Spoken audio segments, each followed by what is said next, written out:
you can hear my fan going in the background. I do apologize. It is really hot in my bedroom for some reason, but like freezing everywhere else in my apartment, so I don't want to change out of my sweatshirt.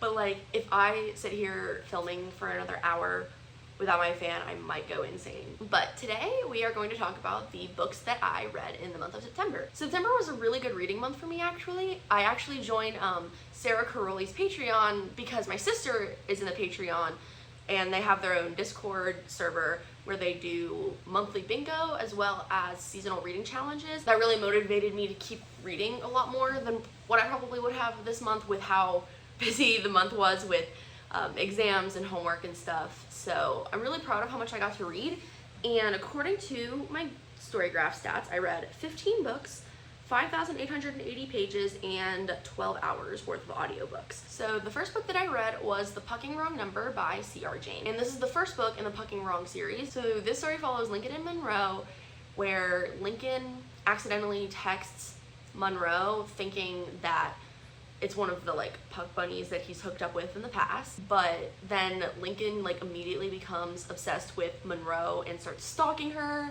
and is basically willing to do whatever it takes in order to keep her. I do really want to emphasize that this is a dark romance. Like this is a very dark, like stalking, kidnapping like type of romance. So I would definitely recommend to check trigger warnings before going into it if you're looking to read this book or any other book in the series, because they do get very dark. And this was a reread for me because I want to actually finally continue with the series. I've only ever read this first book and I really liked it, but I think none of the rest of the books of the series had come out yet when I read it at first, and so I just kind of forgot about it. I ended up giving it 4 stars, and I really did enjoy this book as much as I did the first time around. And I don't think I mentioned it before, but I am a huge fan of dark romance books, and this one just really hit the spot. It was super fast paced, somewhat suspenseful, and I did really enjoy the relationship between Monroe and Lincoln. And then the next book that I read was The Heartbreaker by Sarah Kate. So this is the third book in the Good Brothers series and follows the third brother, Lucas, and Sadie. So Lucas is one of Sadie's professors in college, and they actually butt heads pretty quickly. She kind of has a little bit of a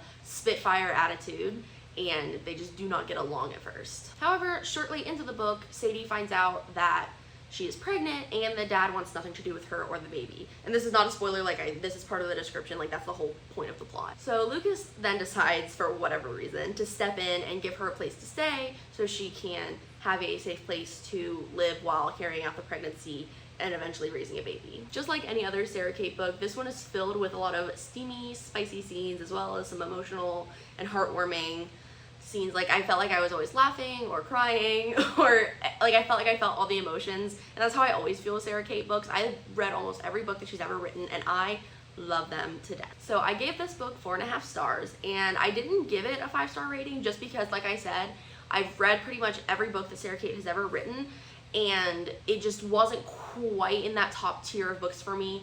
For example, some of her books from the Salacious Players Club series, specifically Eyes on Me, is one of my favorite books of all time, and this book just wasn't quite there, but I did really, really love it. And then the next book I read was God of Pain by Rena Kent. So this is the second book in the Legacy of God series and follows Annika and Creighton. It's an enemies to lovers, mafia light romance, and Annika and Creighton are part of 2 rivaling families that don't really get along, aren't really supposed to interact, and go to 2 different rivaling boarding schools. However, Annika has a very bubbly personality compared to Creighton's very grumpy, dark demeanor. And she eventually wears him down into a tentative friendship that eventually turns into a romantic relationship. I gave this book 4 stars, but I'm gonna be honest, I read this book so quickly that I don't really remember my thoughts on it.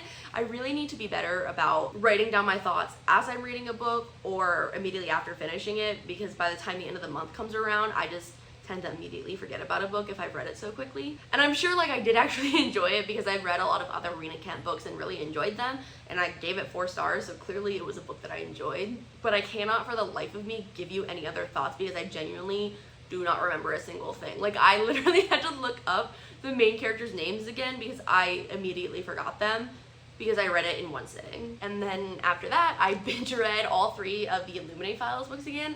I'm only holding up the first and the third book because those are the only ones that I physically own in this series. So I feel like I've talked about this series a million times on my channel at this point, so I'm not going to go in depth again. But if you've somehow missed my rambling about this series, the whole premise of the trilogy is that there's a planet Carenza that gets attacked by a like government agency for whatever reason, and it then follows a cast of characters trying to survive after their home planet was invaded. Book 1 follows Katie and Ezra, book 2 follows Hannah and Nick, and then book 3 kind of brings all 4 of those characters together, as well as introducing Asha and Reese. It's told through a dossier of hacked documents like emails, IMs, maps, files, chat logs, that kind of thing. And I need every single person on this planet to read this series because it is so good. Obviously, I gave each book 5 stars again, and I read this on audiobook actually just because, like you might have seen, I don't own the second book in the series, and I do really love the audiobooks because it's a full cast of characters and they add sound effects and other things that just make it such an immersive, enjoyable experience. And the next book that I read was Tattered Stars by Catherine Cowles. And this is the first book in the Tattered and Torn series and follows Everly and Hayes. The story kind of somewhat follows 2 timelines in the sense that there are occasional flashbacks. And that is because 16 years ago, Hayes' younger sister was kidnapped by Everly's father. Flash forward to now, Everly has long since moved away from her hometown because of everything that happened with her father, but she has now returned because her mother died and left her home and all of the property surrounding it in her name. So now Hayes has to grapple with the fact that Everly is back in town and kind of start to actually face the emotions and trauma surrounding the fact that his younger sister was kidnapped when he was a kid. I gave this book 4.5 stars and I absolutely loved it. And I don't know why, but it was a lot more emotional than I was actually expecting it to be, and I did actually tear up quite a few times, which is kind of a feat because it takes a lot for me, at least when reading, to kind of tear up like that. Movies, TV shows, I am a crier. I don't know what it is about seeing media visually, but I will cry for no reason. But books, it takes a lot for me to like even tear up a little bit with books. My favorite part personally was probably just how much Hayes and Everly relied on each other to kind of heal each other, because obviously not only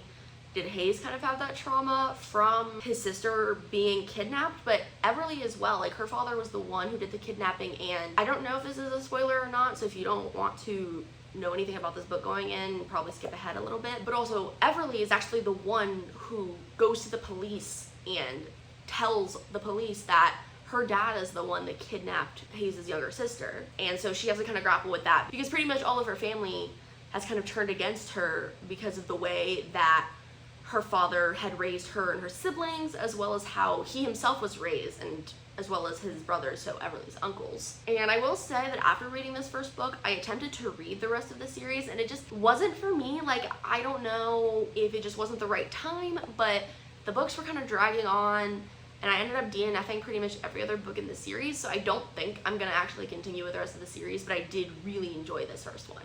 And I definitely think I want to read more of Catherine Cowles' work because I did really enjoy her writing. It's just that the rest of that series just was not for me, I don't think. And then the next book that I read was Fireline by Maggie C. Gates. And this is the 3rd book in the Griffith Brothers series that I have impatiently been awaiting to be released because I loved the first 2 books in the series and was counting down the days until I could read this 3rd book. It is a small town cowboy enemies to lovers romance that follows Lennon and Carson, also known as CJ. So CJ is one of the brothers living on Griffith Farms, and Lennon is a new chef that is working in the restaurant that was built recently. They get off to a steamy start by hooking up in a bathroom bar, not knowing who the other was at the time, but then are in for a rude awakening a few days later when CJ finds out that she's actually now working on his family's farm at the restaurant. CJ immediately takes a disliking to Lennon because he hates absolutely anything to do with some things about the farm that are changing, including this new restaurant. I gave this book 5 stars, and I honestly think this was my favorite read of this month. It was such an emotional read, which I expected having read the other books in the series, but I had like full-on like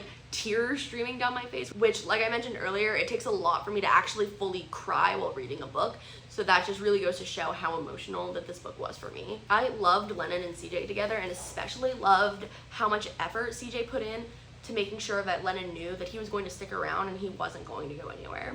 I highly recommend this entire series, but especially this 3rd book because it was definitely my favorite of the series. And then the next book that I read was 1% of You by Michelle Gross, and this is a romance following Elijah and Hadley. Hadley is a newly single mom who thought that she would be their high school sweetheart forever. She has a 3-year-old, and then while is pregnant with her second child, she walks in to discover that her husband is actually cheating on her and then moves out. She moved into a place on her own in which she discovers she's neighbors with a man named Elijah, who's kind of intimidating and grumpy and doesn't really seem to like her or kids very much. He soon feels guilty though for being so brash and harsh towards her 3-year-old daughter and starts to kind of warm up to them a little bit, get to know her better, and eventually falls into a bit of a romance. I gave this book 3.5 stars, which is kind of disappointing for me. Now, 3.5 stars is really not a bad rating for me. Like, I still pretty much enjoyed the story, but I definitely went into it thinking it was going to be like a 4 or 5 star read for me. I loved most of this book, but the ending just felt so rushed compared to the rest of the story, and it just felt like it came too quickly. And because of that, it really did drop down the rating for me quite a bit. I did still enjoy the book, but I do wish that the ending had been fleshed out a little better, because otherwise I think it probably would have been a 4 or 4.5 star read for me. And then the next book that I read was Harry Potter and the Sorcerer's Stone. This was a reread for me because I am rereading the entire series as a buddy read with my sister. And I gave it 4.5 stars, and I really did enjoy it for it being the first book in the series that I've read the entire series of and know that I enjoy the whole series. It's definitely interesting rereading the series now that I'm a bit older and have a better understanding of what kind of happens in the future, and it's interesting to see some of the things that the author may have planted even as early as this first book in the series to kind of foreshadow for things to come. And then the next book that I read was Don't Call Me Daddy by J.R. Anthony, and this was a book that I picked up during class because I was getting so bored during lecture, and it felt like that lecture had been going on for like 2 hours even though the class period is only 55 minutes. However, this was actually an unexpected favorite this month. It's a fake engagement romance that follows Ivy and Leo, and the story starts out with Ivy's car breaking down on the side of the road in this small town that she has come to because her sister had this bucket list that she wanted to complete but never could because she ended up dying of leukemia. So Ivy decided to finish the bucket list in her sister's honor. Leo is the one who finds her broken down and offers to give her a ride to a mechanic, but then has some sort of medical emergency on the drive, so Ivy then has to rush into the emergency room at the hospital where she runs into his family, and because of other circumstances, they have to then pretend they are engaged. I absolutely love this book and gave it 4.5 stars. It was laugh out loud funny for me, and it had the perfect ratio of spice compared to the amount of fluff and plot. It seems to be the first in a series, so I'm excited to see if and when the next book gets released and what that might be about. And then I read Run Game by C.L. Rose, and this is a sports romance that follows Dalton and Dia, and they go to Las Vegas for a trip with their friends where they then clearly get married, because what else are you going to do when you go to Vegas? And the rest of the story is really just about them navigating this new relationship while Dia is terrified of getting hurt again like she was in her past. I really enjoyed this book a lot. I gave it 5 stars, and I read it in just a couple of sittings in one day. I really loved the dynamic of their relationship and how much Dalton really put her feelings at the forefront while trying to navigate this marriage and decide whether they wanted to stay married or if they were going to stay together for as long as they needed until they were allowed to get a divorce. This is book 2 in the series, but I'm not sure if I want to pick up the rest of the series or not because the plots didn't seem all that interesting to me, but we'll see. And then I read Get a Life, Chloe Brown by Talia Hibbert, and this is a romance book that follows Chloe in red. So Chloe has a chronic illness known as fibromyalgia, and she feels like she has spent so much of her adult life since being diagnosed being afraid to do anything that might result in getting hurt or getting sick because she's afraid of having that feeling, being extremely sick like she was when she first got diagnosed. So she creates a get a life list, basically a bucket list, of things that she wants to do to try to break out of her shell a little bit, such as riding a motorcycle, doing something bad, and camping. And so then she enlists her neighbor, Red, to help her achieve these bucket list items. I honestly really loved this book and ended up giving it 4 stars. I loved the way specifically that trauma was handled in this book and how a couple might navigate being in a relationship while having past relationship trauma and being triggered by something that someone may have done in that relationship, even if it was an accident. I personally can't speak to the authenticity of this chronic illness, but I do think it was done really well, and I have seen a lot of people with fibromyalgia say that this was really good representation. And then the next book that I read was Harry Potter and the Chamber of Secrets. And once again, that was just part of the buddy read that I'm doing with my sister. I enjoyed this one probably more than the first book. I also gave it 4.5 stars, but I did enjoy it like slightly more than the first book. And kind of like I mentioned earlier when I was talking about the first book, it really is interesting rereading the series now that I'm much older and have more of a nuanced view and a better idea of how to analyze the text that I'm reading, especially when it's something that's not as complicated writing as Harry Potter, because it is meant for like middle schoolers. But it's just interesting to see how I'm kind of reading through and seeing things that I might not have seen before, or things that the author may not have even intentionally wrote down or intended for a reader to get out of the story. The thing that I'm thinking of the most is that as a kid, I was probably about Harry's age when I was reading this series for the first time. And I don't think I really picked up on how bad and severe that the abuse was that Harry was experiencing. And that kind of frustrates me a little bit, because the author never actually explicitly denounces the things that Harry experienced when he was growing up in that household, and how horrible he was treated, and how no one did anything even after knowing that he was starved and like locked in a cupboard for the first 11 years of his life. And it's very interesting to see that it's really blatant that that's what's happening to him, and no one cared and no one did anything. And I easily could have picked that up as a child if it was written that way, but it wasn't. It was just kind of written as a, oh, poor Harry, he doesn't have a rich family, his parents are dead kind of thing. It was not treated as the horrific abuse that it was.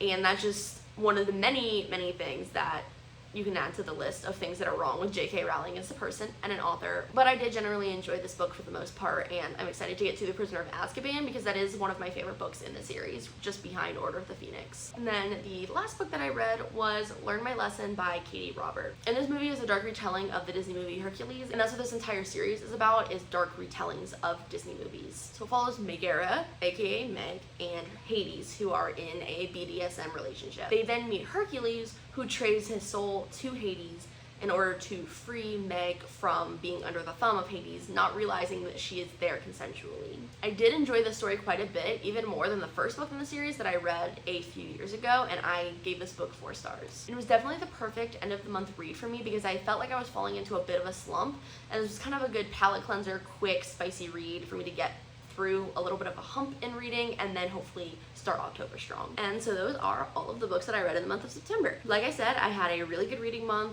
15 books is quite a bit for me, and I feel like I'm finally getting back into the groove of reading that I haven't had in like a year. So I'm excited to see where the month of October takes me, because here it has finally rained and it's not 90 degrees anymore. So we're finally in actual fall weather, and it's been rainy and the leaves are falling, and it's finally like my favorite time of year. So I'm excited to get into the more fall spooky books for the month of October, and that is also my birthday month, so I am curious to see what is in store for me. But I hope you enjoyed today's video, and I will see you next time.